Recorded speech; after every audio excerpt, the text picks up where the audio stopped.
arvan, et me saame siin rõõmustada meie sotsiaalkeskus kesklinnas on nüüd saanud endale ühe väga olulised ruumid, mida ta kaua aega on igatsenud ja mida tegelikult kogu linnale on vajalik ja see on mäluhäiretega eakatele päevakeskus. Lisaks me oleme saanud nüüd sealt nullkorruselt Liivalaia tänavalt meie tublid koduhooldajad oleme saanud tuua siia, nendele luua tingimused nõupidamiste ruumiks, oma tööruumideks ja ühtlasi ka teatud määral ka niisuguseks väikseks puhkuseks. Ja ma usun, et siin ma tahan väga toetada ja väga kiita linnaosa eesotsas Taavi Pukiga ja päevakeskuse, sotsiaalkeskuse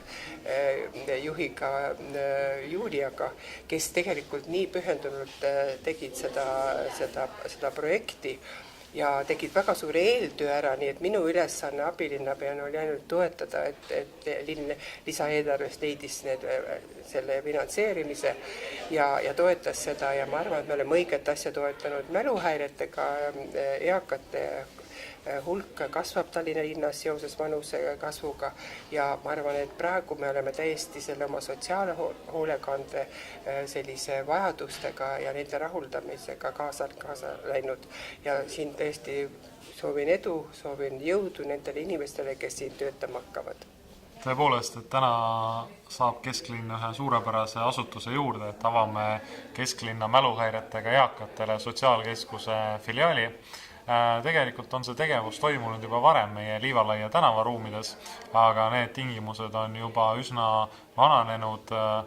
igas mõttes, nii et siis linnavalitsus otsustas ja linnavolikogu toetada meie taotlust esimesse lisaeelarvesse, kus siis ligi 200 000 eurone investeering sai tehtud, nii et kõik need inimesed, kellel on kas siis pereliige või lähedane, kellele esinevad mäluhäired, nüüd on oluliselt paremad ja laienenud võimalused tuua oma lähedane siia sellesse päevahoidu, kus siis pakutakse igasugu tegevusi,